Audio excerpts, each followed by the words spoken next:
Good morning. I'm Sofi.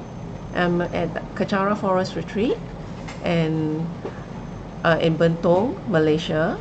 And today I'll be sharing on the qualities of the Dharma. What is Dharma? Dharma has a lot of explanations, but generally it is known as the universal law that rules to prevent chaos. Or in other terms, other people would say it's the right way of living or the path of rightness, which leads to living correctly and to eventually gain the peace of mind. So the root of the Dharma is Dri, meaning to support, hold or bear, based on the principles that is unchanging while it effect changes within us. And in Buddhism, the Dharma is teachings and methods of the Buddha, which is also known as the Buddha Dharma. To me, it's the living word of the Buddha that teaches the truth of our living conditions and why the reason for the conditions that is existing, and why do we wish to be out of this condition, and what is the method to be out of this condition. And the condition is suffering. As we know, we are all in the world of suffering, which is known as samsara. And because we are not enlightened, there is always karma to bear, and which leads us to suffering. So no matter in what situation we are in, the results will be suffering, because there's no permanence, and the happiness will not be permanent. So as such, because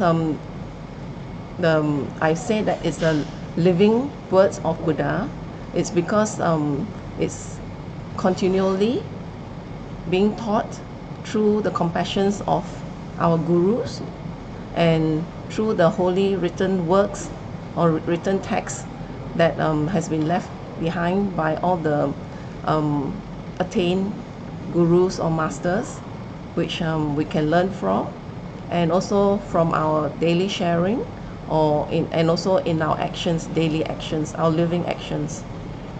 And the 8 qualities of the Dharma is 1, purity. Because in its pure form, it is not tainted by the emotional obscuration. As Buddha has gained enlightenment, he is free from any emotional attachment. And in thinking such as, let's say if you're happy, and when you're teaching, you may teach in a mode that everything is happy, and the reality of life is not. So then you'll be tainted by your emotion. Or if you're angry and then you teach it that's in a very negative way, and as such your emotions affect the teachings. So the quality of the Dharma is without any taint of emotions. And the second is clarity, because Buddha has in his meditation and over his lifetimes, his many lifetimes of practice, he has gained the clarity without any cognitive obscuration, which means that the Dharma is based on the truth. He sees it as it is, and he teaches it so that we will understand and will gain the realizations eventually with practice. And the third quality is remedy, which will help us to overcome the obscurations that was mentioned in the early 2 points, and also cessation. Cessation is another point that we'll come up with later, but this is the remedy that will provide help in that.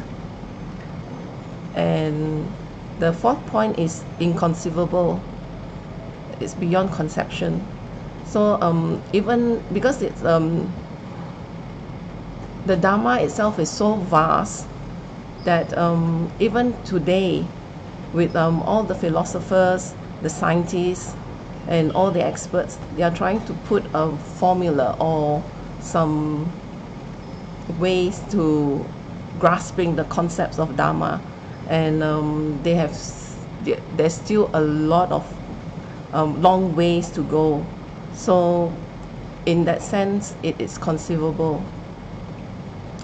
And the fifth quality is that it offers peace, because it's free from karma and any disturbing emotions, and it's with clarity.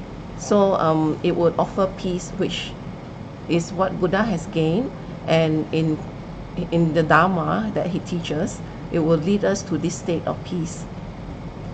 And it's unfathomable, which is individually cognized, which means that each individual has their level of understanding. So as we progress, we'll reach a different level of understanding. It's let's say if for someone who is very basic, you will not be able to understand the higher or deeper meaning into Buddha's teachings. So we will start at the basic, and then at different levels as we reach, then until we gain the level that we eventually would like to reach, which is the full enlightenment of the mind. And the seventh, which is cessation, which I mentioned earlier, that it's actually a termination or ending of our sufferings, which means that the Dharma will eventually lead us to the final, which we wish to attain, the ending of all our sufferings. And the path, the Dharma give us the path, the method to and it will inspire us to pursue towards enlightenment. Because in understanding that the sufferings that we feel, the unending sufferings that we will feel, and the karma that arises from our every actions, we will wish to be out of samsara and to end all our sufferings. So this is the Dharma will actually inspire us to pursue the path towards this. So as such, the Dharma is one of the three jewels that we can rely on, that we take refuge in for our path towards gaining and learning, and most of all to practice towards gaining full freedom. And also you would realize that you may remember that I always use the word peace, because there is the happiness that we know of is not something that we will want to pursue, because it's very temporal. It's more of a peace as you the state of peace that we attain, that we would like to pursue. Happiness is still an emotion. So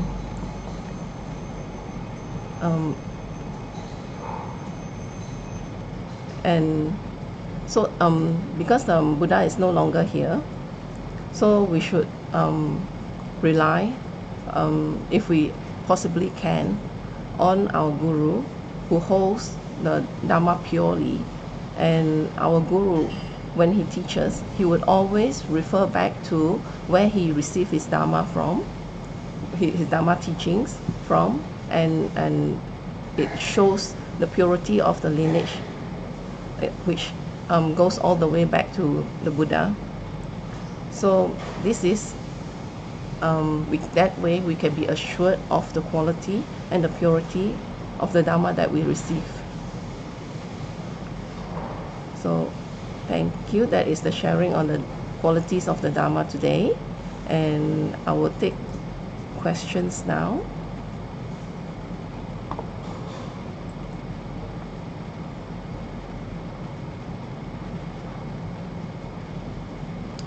Right.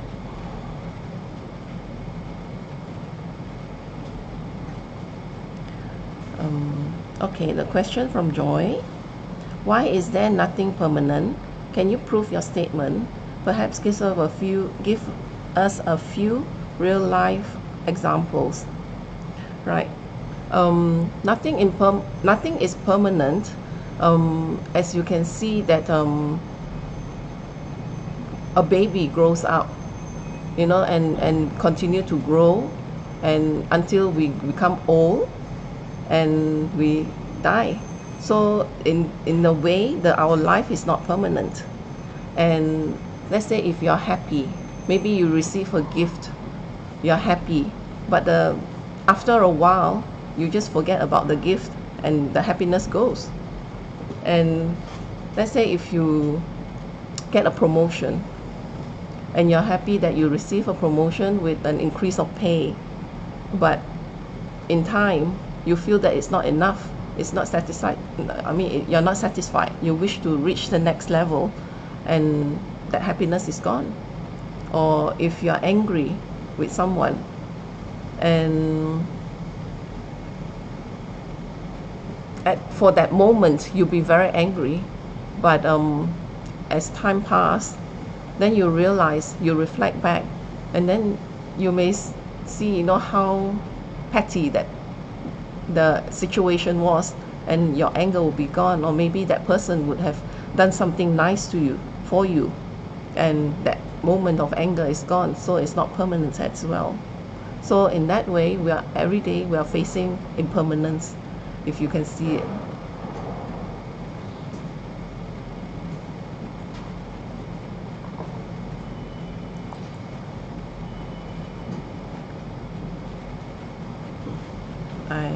Is there any more questions? Yes, another question from Joy. Why do people have to believe what the Buddha teaches is the truth? Atheist people do not believe in any religion Dharma. They believe in it is dogmatism. So how can you prove that what Buddha teaches is the truth? How would you explain this to them to help them understand better? Okay.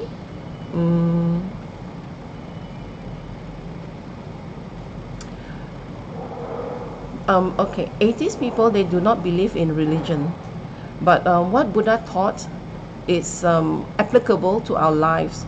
So in that way, you can always share with them that it's not a religion. It is Buddha's enlightenment is it's applicable to our everyday living, our actions. And it's, if you could just ask them if they are living in suffering, do they recognize suffering, and explain to them how we are suffering in terms, maybe you could use like impermanence. And once they realize that it is real, and then you can go further in the reasons for suffering. And as Buddha has taught, like there's also a method of suffering and the wish to get out of suffering. So it's basically, you have to start with recognizing whether you are in a state of suffering.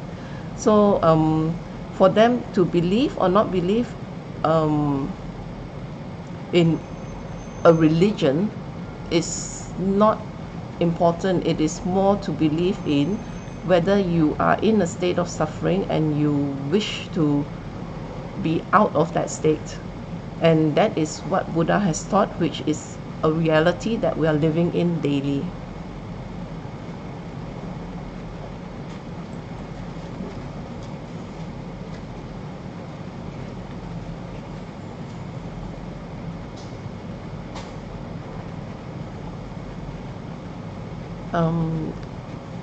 If there's no more questions, I will end the session now.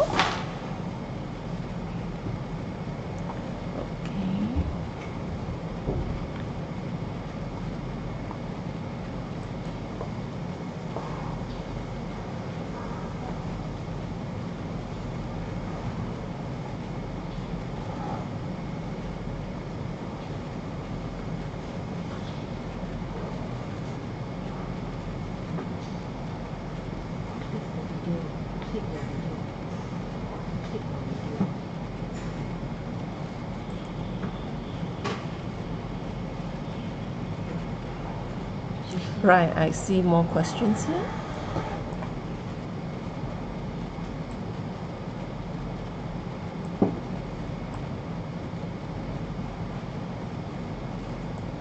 Is there nothing permanent? Can you prove your statement? Perhaps give us a few. Oh, sorry, that has been answered.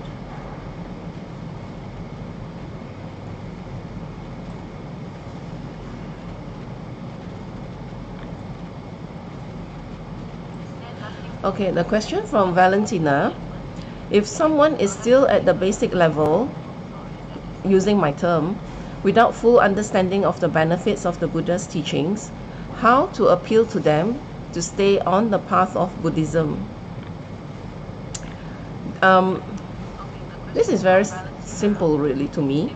It's a choice that we make. Do we want to be continually in suffering, or do we want to find a solution to be out of that?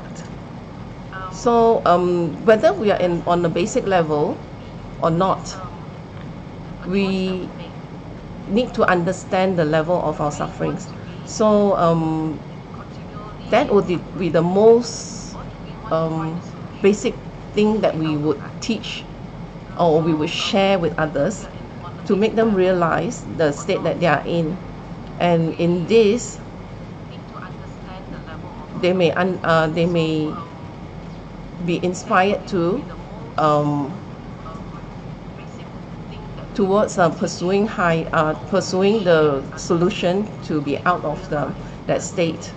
And of course, when you are in your comfort zone, it's very difficult to go further, because you would not want to explore something that is painful or maybe uncomfortable.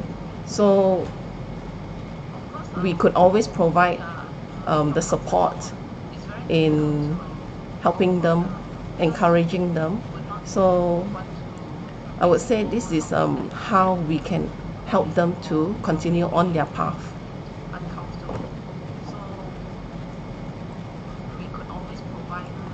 Okay, Pastor Adeline has a question. How do Dharma benefit me? Personally, well, since young, I've always felt that there's something more to life, but I had never had the merits to meet with the Dharma.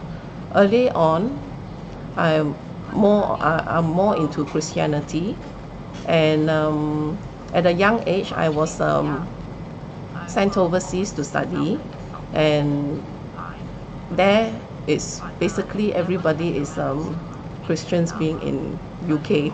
So I have attended churches every week, and I've attended sermons, and somehow all the questions that I have has never been really fully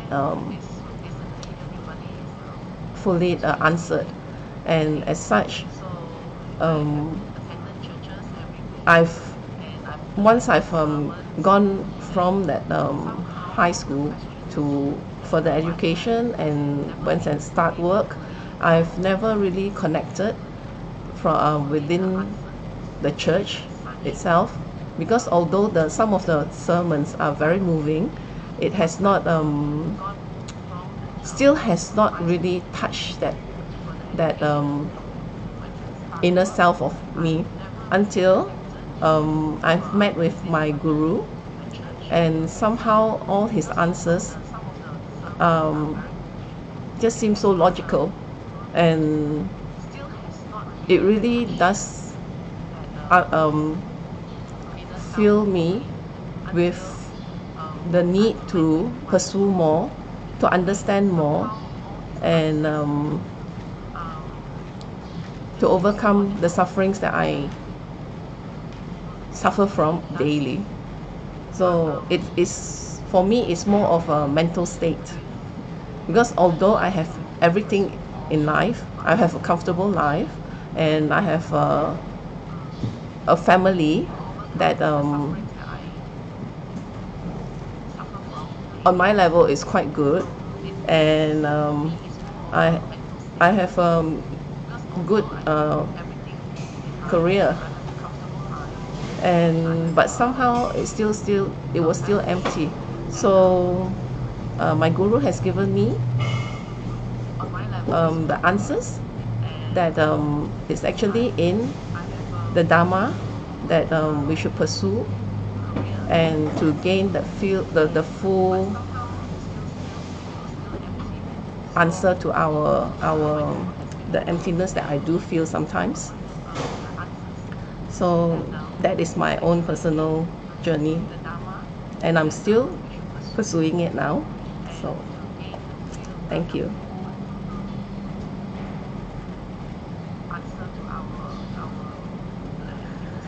Pastor Shin, in our experience from the benefits qualities you listed, how Dharma has helped me. Well, this will be similar to what Pastor Adeline's question was. The Dharma that my guru teaches has given me very logical reasons of my suffering, and how I should pursue the practice of it in trying to overcome all my negative traits that has been keeping me in suffering. So as such, the Dharma has helped me in that way, and as it should. Basically, to gain the real peace would be in my hands now, and my own responsibility to myself to practice what my guru has taught, the precious Dharma.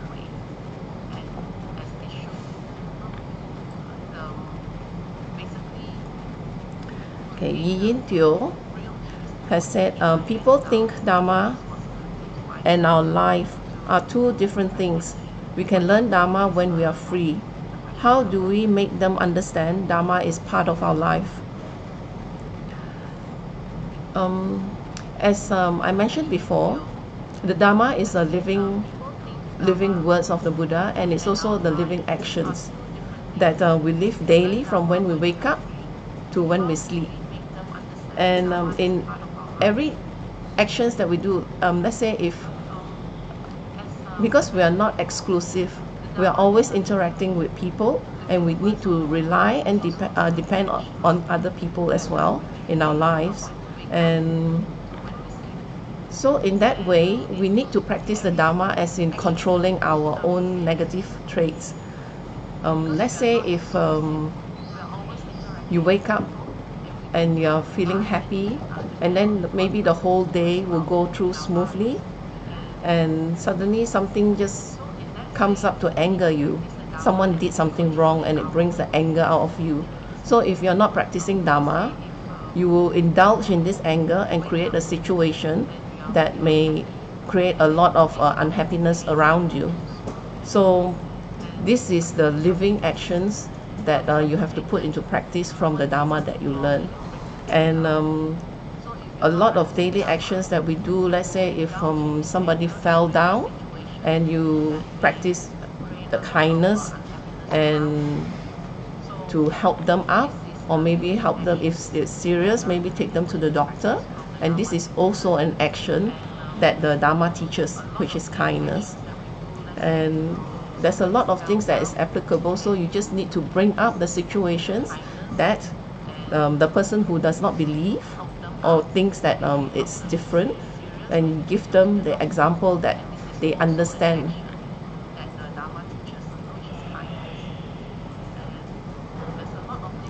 Right.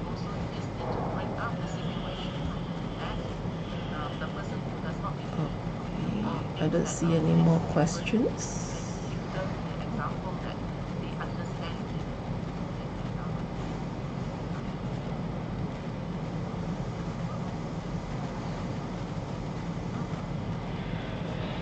Right, there's a question from Chris. How can we start learning Dharma for a beginner? Where do we start?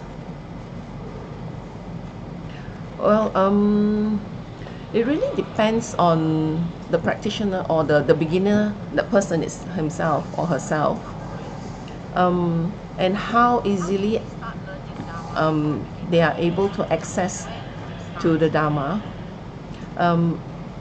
Where I am in Malaysia, we have many avenues that we can actually start on. There's a lot of Dharma books that's available that we could start learning from. And nowadays online there's so many YouTube teachings or blog. You can actually go to Rinpoche's YouTube teachings, which I did in the beginning, and that is where I've learned a lot of things, and how I find that his teachings has helped me, which eventually led me to actually joining a center, Rinpoche's the Kachara, and that is where I start on my path of learning. So for those who may have more difficulty in sources available, then it may be a bit, I mean, like I would say that nowadays internet is quite available worldwide, so the online information would be the best source to access for now. And when you feel that when you realize that how Dharma is going to help you, then you can further pursue it to learn more. Or maybe you can go to a friend who is practicing, or friend who has knowledge, and ask them to share it with you.